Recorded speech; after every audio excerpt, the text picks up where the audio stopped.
All right, tonight we've hit a new low in terms of privacy as we know it here in our country, and it should deeply concern all of you, the American people. Now, just a short time ago, one of the Trump-hating hosts over at NBC News, who is really one of the leaders of the alt-left propaganda, destroy Trump at all costs media, well, she got her hands on President Trump's 2 pages of his 2005 tax return.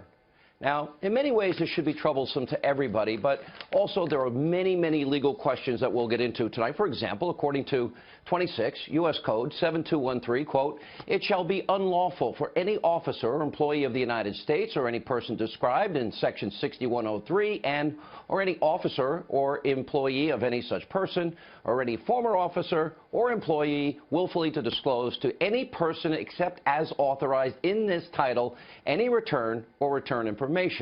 By the way, that's a felony. They say they found it in a mailbox, and it could be related to the Russians. Now, that could result in a $5,000 fine, 5 years in prison. Now, tonight, ahead of this criminal release, well, the White House revealed, well, in 2005, Donald Trump paid $38 million in taxes on $150 million in income, which, by the way, legal deductions, I'm sure. That's not a scandal. But here is what the scandal is tonight. We have been reporting on these deep state actors in great detail for weeks. They have been working tirelessly, nonstop since November the 8th, behind the scenes. Why? They want to create a false narrative that President Trump colluded with the Russians.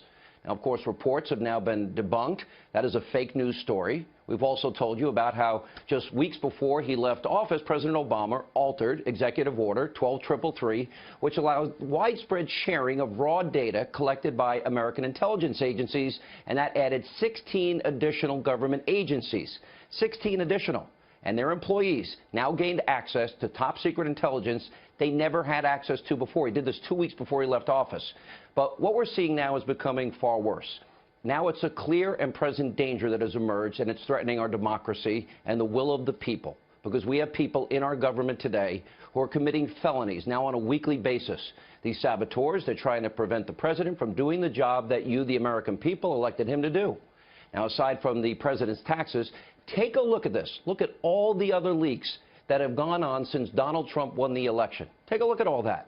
Now, this didn't happen when President Obama was in office, but we now have deep state actors, some who broke the law by releasing the president's taxes, all in an effort to destroy his presidency. Now, it wasn't bad enough that Obama used the IRS, remember, as a weapon against conservatives and conservative organizations. They took the criminalization of political differences to a level we've never seen before. Last week, I said that President Trump, he needs to purge this deep state, and all these Obama holdovers, all these bureaucrats, all of those sabotaging the president need to be exposed, some arrested and tried, and some fired. Now, tonight's example is exactly what I'm talking about. Now, the other issue we've got to address tonight is the corporate jihad being waged by NBC News against President Trump. Now, as I said earlier, they're the leaders of this alt-left propaganda, destroy Trump at all costs media, and now releasing his 2005 tax return. It proves that they will do anything, spin any conspiracy to destroy the commander-in-chief, including working with people clearly that have broken the law. Just take a look at some of these examples. I do want to move quickly to some breaking news about Donald Trump. A decade-old audio tape surfacing late today in which Trump is heard making crude and vulgar comments about women, including how he gropes them. We want to warn you, some of the language you're about to hear may be offensive. When he said today, America first, it was not just the racial, I should say racial, the Hitlerian background to it. Here you have a deranged president, or a pathologically lying president, lying about the operations of the American government and lying about the previous president of the United States. That's enough to invoke the 25th Amendment, but Mike Pence and the cabinet are not there yet. That tweet is also enough to impeach the President of the United States. I urge people to read and really make decisions about exactly what they're seeing. I understand why so many people voted for him. I understand where you were coming from. I understand why you liked him. But this man is lying to you. All the conspiracies, it's a concerted effort by a so-called news organization. Why? Perhaps to take down the president, Steve Bannon, I argue, was right. The alt-left propaganda media is the opposition party in America today. They're not news anymore. And by the way, did NBC News care when the IRS targeted conservatives specifically to intimidate them? Did they care about President Obama's unconstitutional executive orders he himself admitted he didn't have the power to do? They have this morning show on MSNBC. They attack the president's mental health almost now on a daily basis.